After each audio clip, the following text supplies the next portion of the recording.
Hey guys, it's Em. I had to come out here and just film a video today about where I'm at in my journey. It's been about 8 months since I've been laid off from corporate America, and I just wanted to talk about my journey and why I decided to leave. I actually decided to leave before I got laid off. I feel like getting laid off was a blessing, and it also just confirmed what I already felt. I wanted to make this video specifically because if you're thinking about leaving your job or you have constant feelings of, like, should I quit? Should I try and pursue my own thing? Should I believe in myself? Should I believe in my dream? Like, this video is for you because I really want to speak to a, younger version of myself, the version of myself that just needed somebody to tell me, like, this is worth it. All of this is worth it. All of this is part of your destiny, part of your path. I want to talk you through my story, and hopefully that will inform you on your decision on whether you want to stay for a little bit longer, whether you want to leave,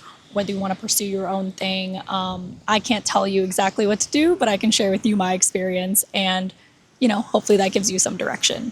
Also, by the way, sorry that I look like a whole ass meteorologist right now because it's so windy today. Today was like the only day that I feel like I could come out and film, but it is so dang windy. So first of all, if you are questioning leaving your job, just know that you are absolutely not alone. There's never been a time in a job market where things have been so incredibly uncertain with the rise of AI. People have fears that AI is going to take their jobs. People are quite literally training AI to take their jobs. All of the layoffs that are happening, people who are staying are forced to take on the burden of the work that is no longer being done by the people who are being laid off. Generally, people are just feeling a little bit purposeless and burnt out in corporate America. So you are not alone if you're feeling that way. I did a quick poll on my Instagram asking who has recently been thinking about quitting their job, and 75% of people said yes. In terms of the reasoning as to why people are looking to leave, the number one reason was burnout. Number two was overworked and underpaid, which is also related to burnout. Number three is no room for growth. And number four is toxic management and leadership. And then for what it would take for somebody to leave, the two main reasons were actually something that was more aligned to their purpose and just more money at a different job. So let's get into why I decided to leave corporate America. I can't go into the story of why I wanted to leave corporate America without talking about my background and just who I am, why I decided to go to corporate America in the first place. I wouldn't necessarily say that being in corporate America was my dream job. Like, first of all, I don't really know if anybody has a dream job. I don't think we dream to work, unless you have something that is like super, super aligned with your purpose and you love what you do every single day. But I think the majority of us don't dream to work. So the concept of a dream job is very interesting to me. So just a little bit about my background. My parents are immigrants. My parents were both born in Cambodia, and they were survivors of the killing fields that happened in the mid to late 70s. And then they escaped to Vietnam, came over to the US, but our ethnic background is that we're Cantonese, so we're Chinese. I'm not actually Cambodian or Vietnamese by blood, but my last name is Vietnamese, and so I'm not actually Cambodian or Vietnamese by blood. None of us are actually. And we speak Cantonese at home. So the reason I bring this up is because growing up in an immigrant household, like, nothing else matters except for your academics. There is good reason for that, though. Since my parents were immigrants, we also didn't really have a lot of money growing up. We didn't really go on any vacations at all. But just being in a financial situation like that, my parents were always extremely grateful for what they had because they experienced probably the worst thing that a human can experience in surviving something like the killing fields. So I think in coming here, they were thinking like, oh my God, we fought for our life and we survived. You have all of the chances in the world. You could do absolutely anything. You should get a corporate job. And a lot of that also has to do with their own internalized limitations that they put on themselves. Obviously, if you're in a situation where you are fighting poverty or you have to provide for many other siblings, you can't be thinking like, oh, should I be an entrepreneur? Should I follow my dreams? There is no following your dreams in that scenario. But I think for us first generation kids, it's a little bit different because we do have everything at our disposal. We have a roof over our heads, we have food to eat, and even though that may not seem like a lot to some people, that is the absolute world, the entire universe to immigrants that survived really horrific conditions. So it is interesting that from their vantage point, they still have that mindset of like, if all else fails, you just need to get a corporate job and that's it. That is success. That is like the bar. Go to an Ivy League school, get all A's.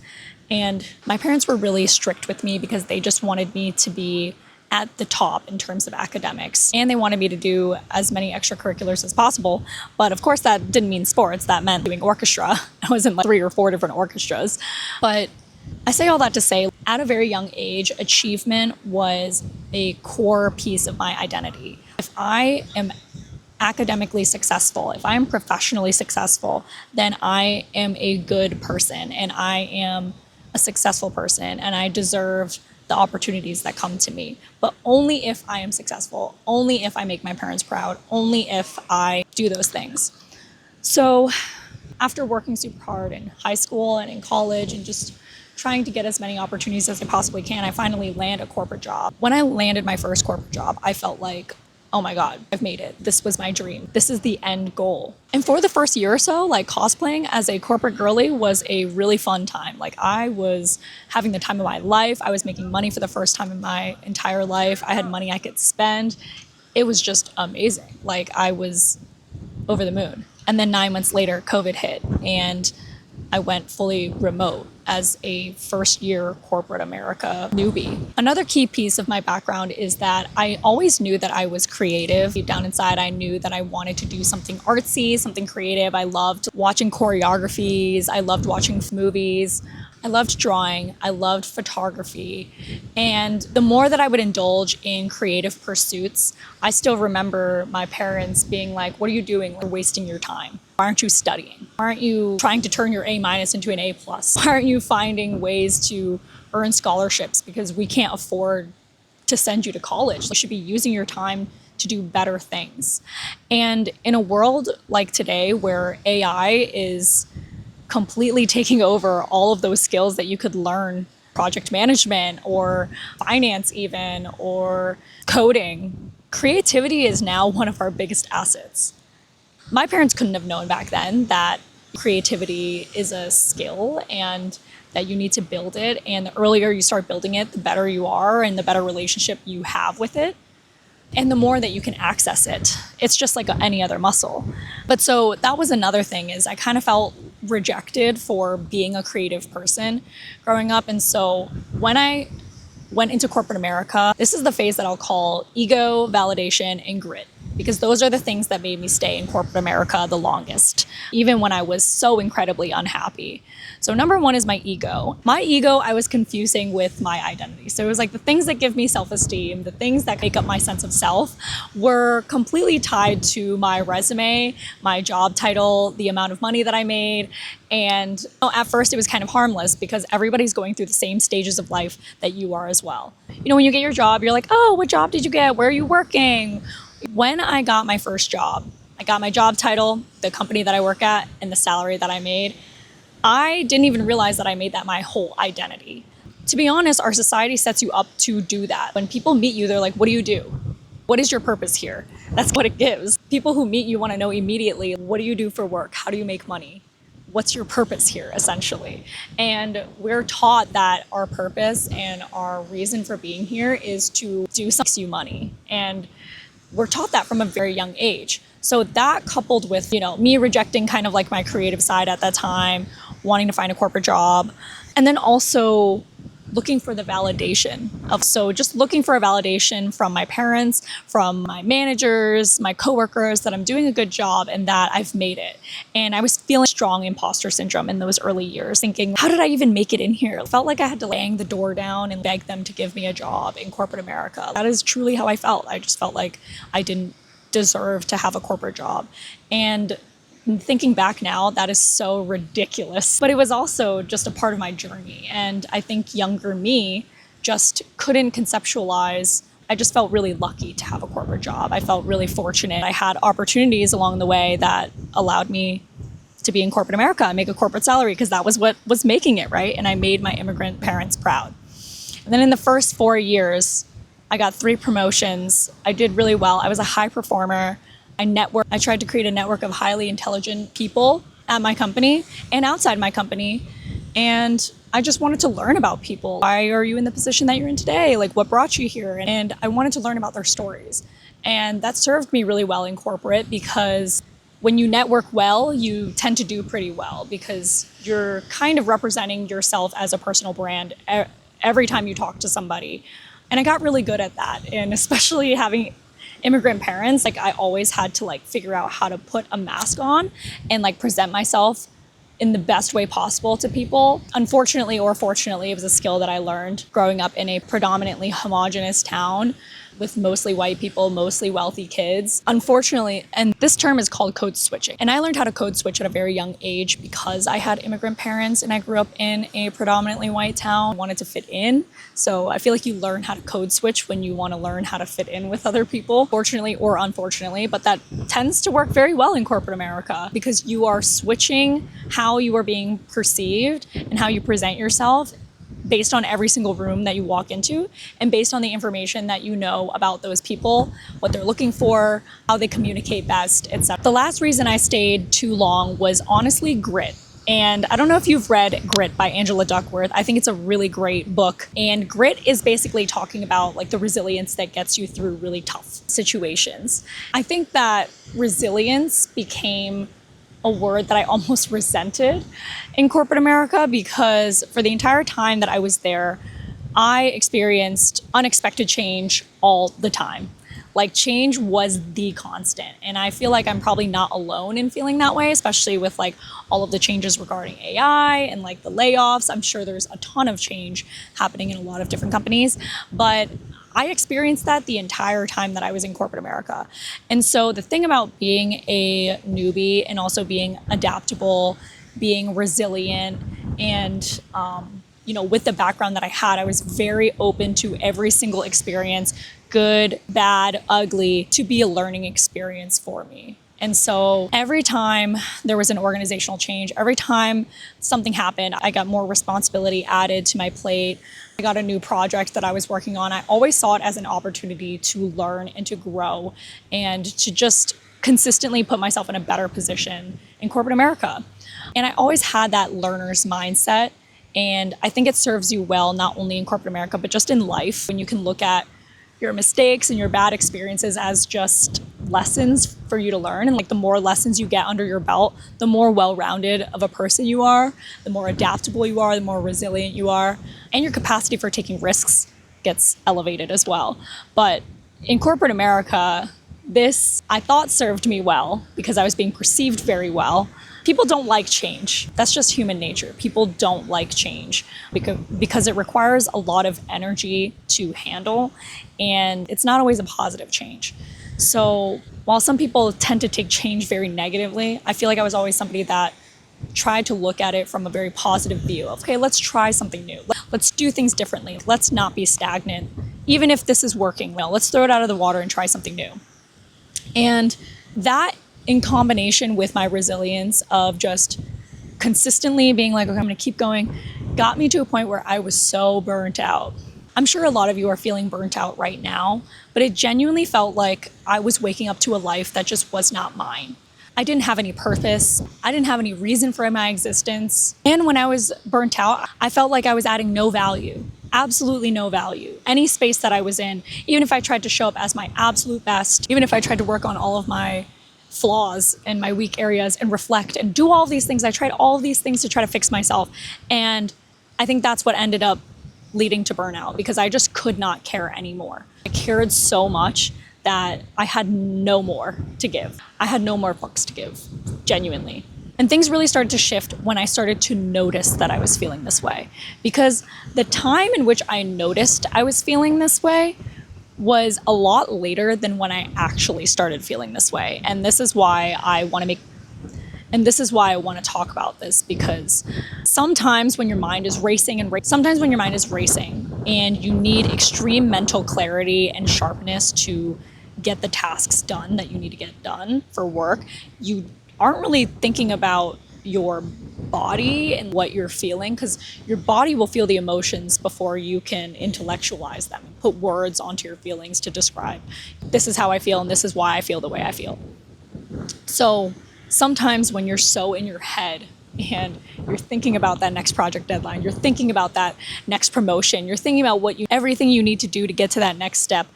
And all of the implications of that to yourself is that what I'm doing right now is not good enough.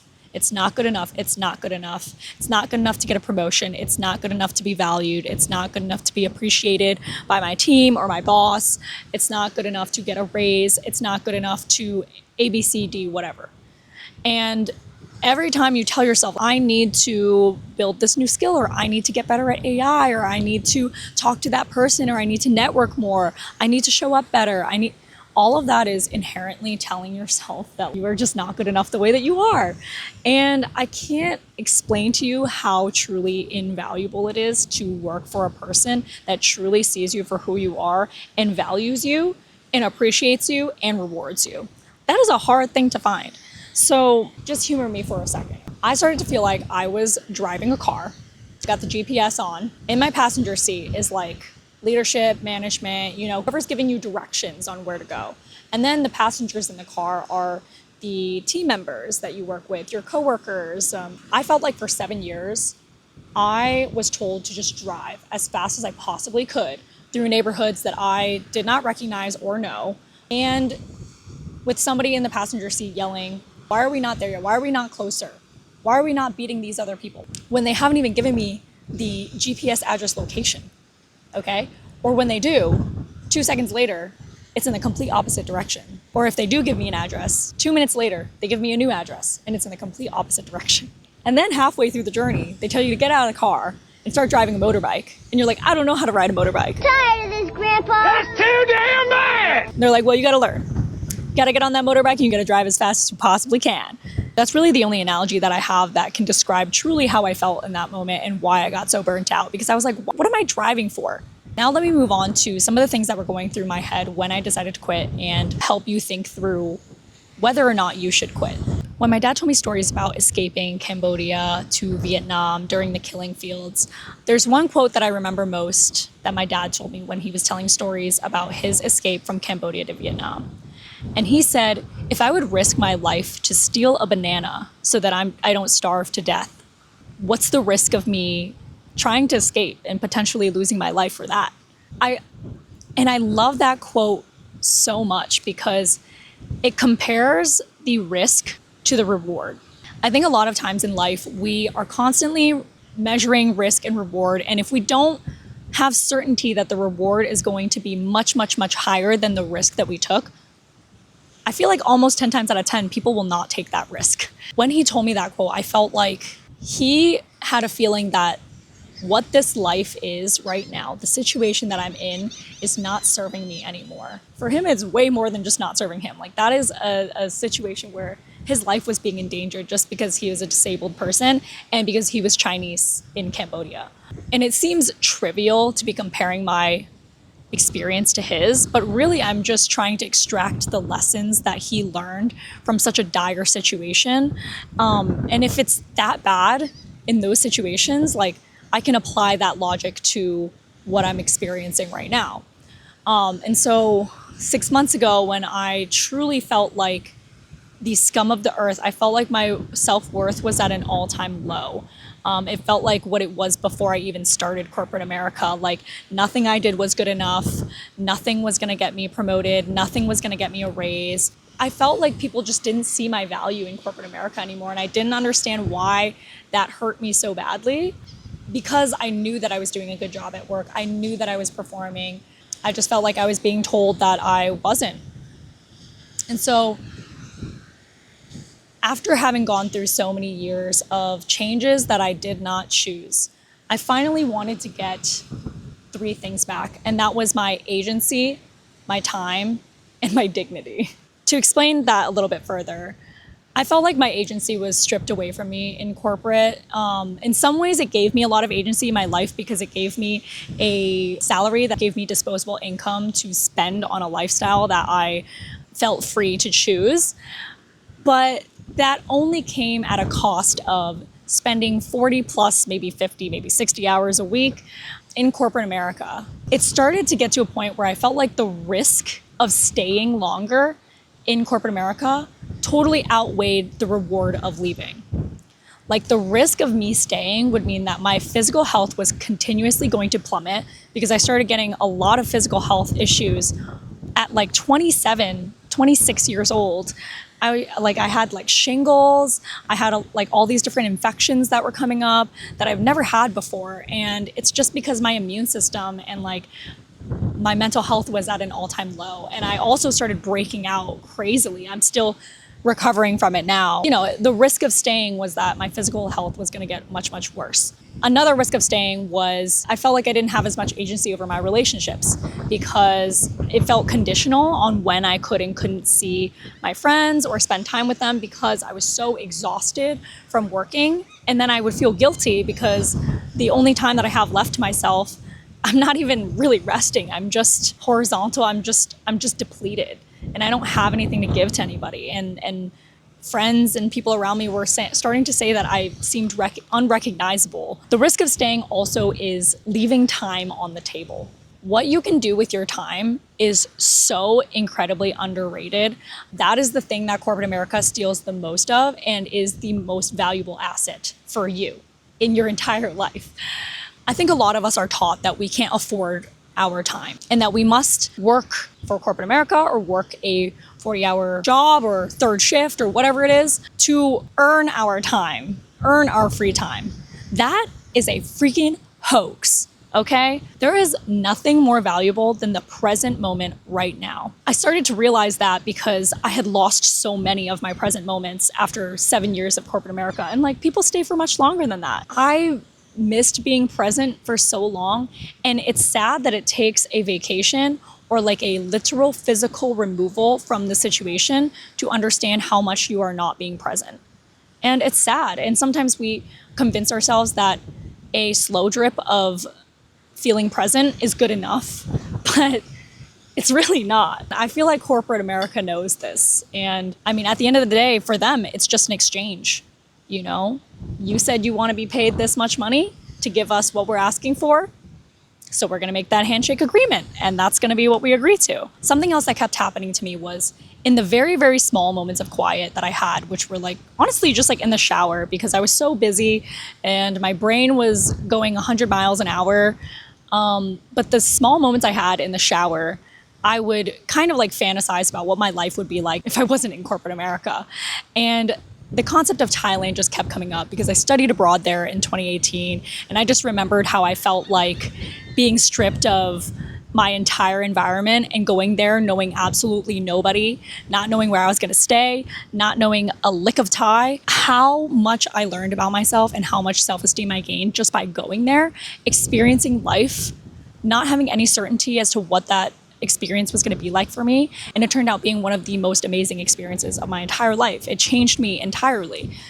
And because of all of the organizational changes that were happening in my company, I was already planning for unemployment as like an emergency fund because I was worried that I would be laid off or they would just decide that they don't need me tomorrow. And as I was thinking about how to financially prepare for my unemployment, I was thinking this amount of money could go a lot further in Thailand, a place that I already want to go, that I already want to be. And I want to make it clear, I'm not just choosing a quote unquote cheap country so that my money can go a longer way. Like I know that there's a lot of discourse about traveling to Asia just so that your money can go a lot further, which is definitely true. That is a fact in some countries. But that's not the reason I chose Thailand. I chose Thailand because of the people, the culture, the heart of that country, the soul of that country.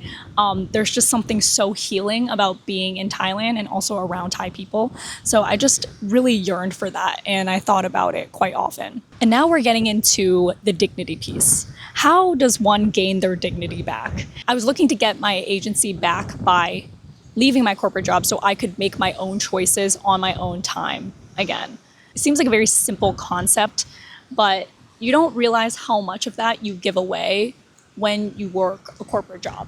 You know, I just felt like I had no autonomy at all. And I was like, why am I spending 40 hours a week in an environment where I don't see myself in 10 years? In a room full of people that I don't necessarily aspire to be. They weren't necessarily in positions that I aspired to be in. And now that I'm not happy, I'm spending more than 40 hours a week, almost 24/7, being absolutely miserable.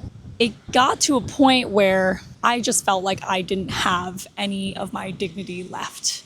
I just wanted to be in a position again where I actually enjoy my life, where I actually enjoy who I am. I enjoy who I'm becoming. I have direction on, who I want to be, where I want to go. And leaving my job was the absolute first step of that. Does it mean that once you decide to leave, everything is done? Absolutely not.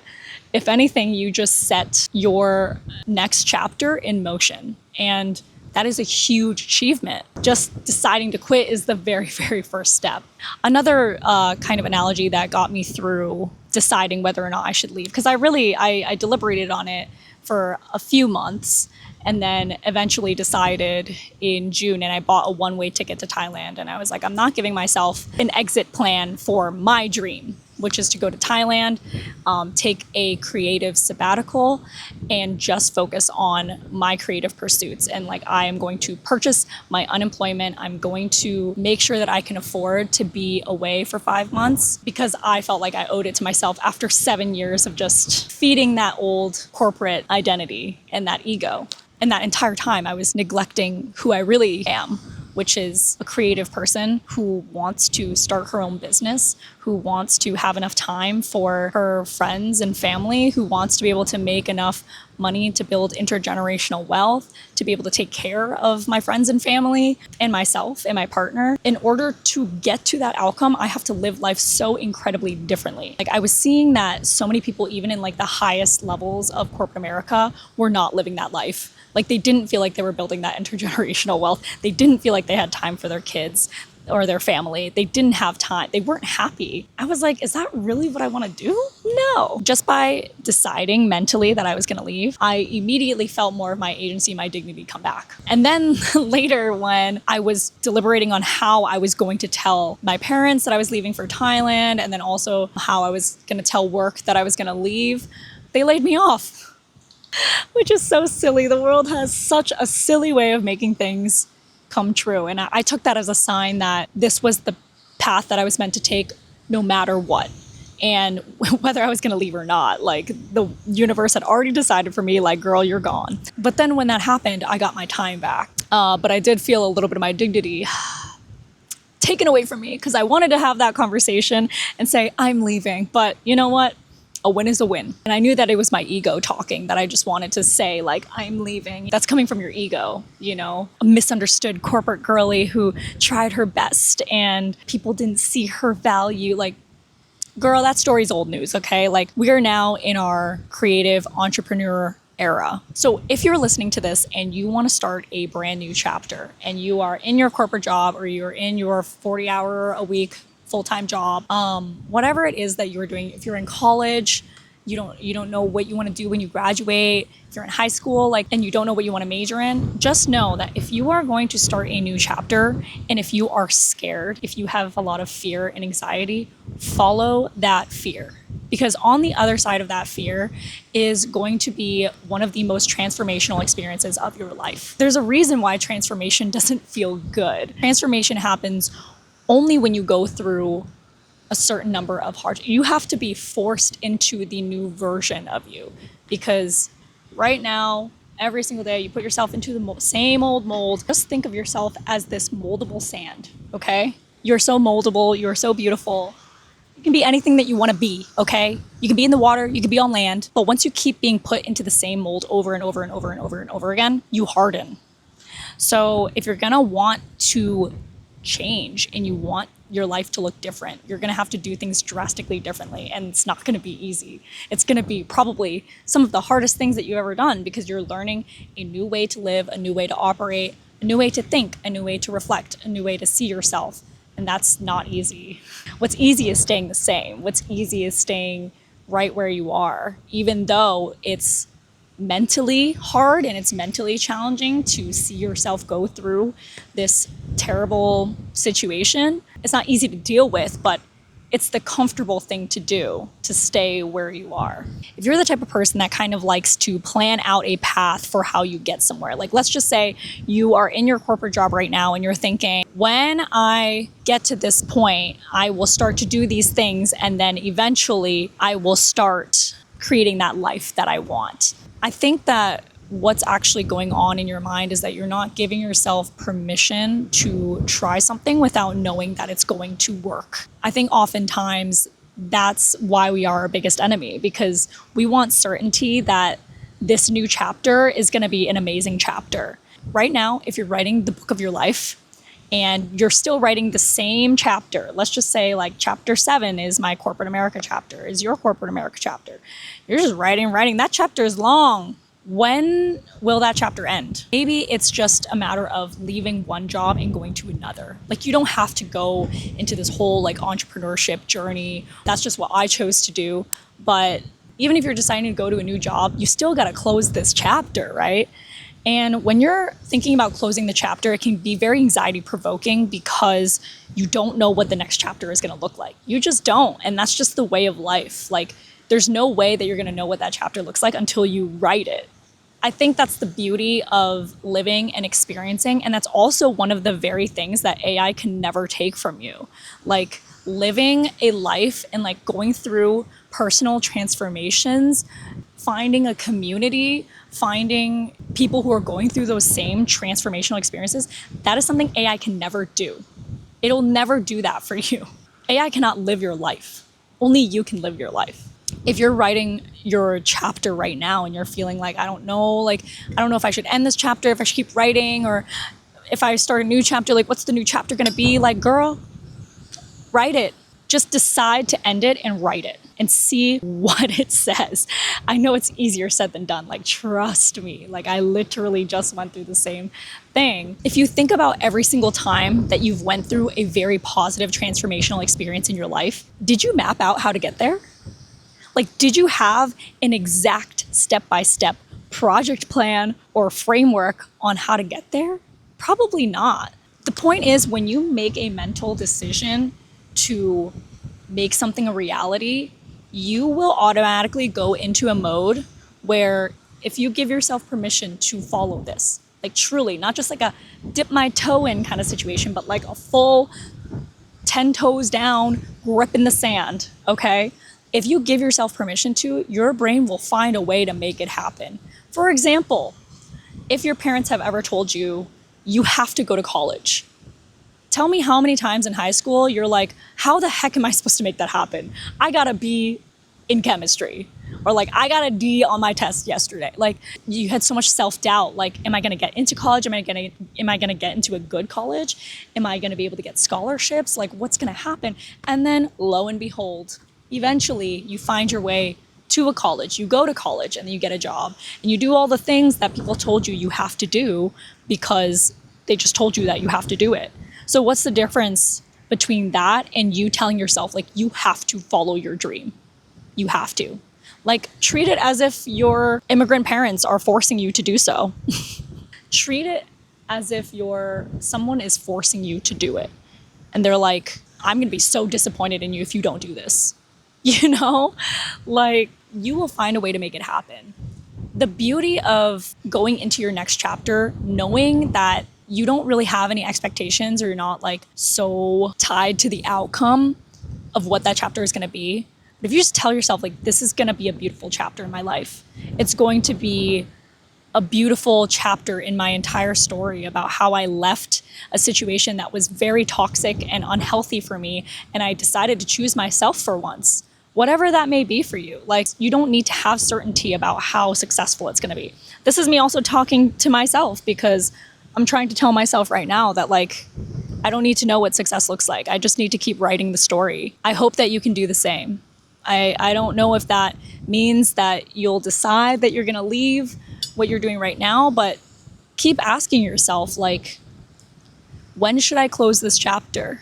Because if you don't close any chapters, you will just stay stuck. You will just stay stuck. When I decided to go to Thailand, I felt like I kept envisioning this visual of like 8 different doors. 4 of the doors are clear, so I can see what's behind it. And one of the clear doors is staying in corporate America or getting another corporate job.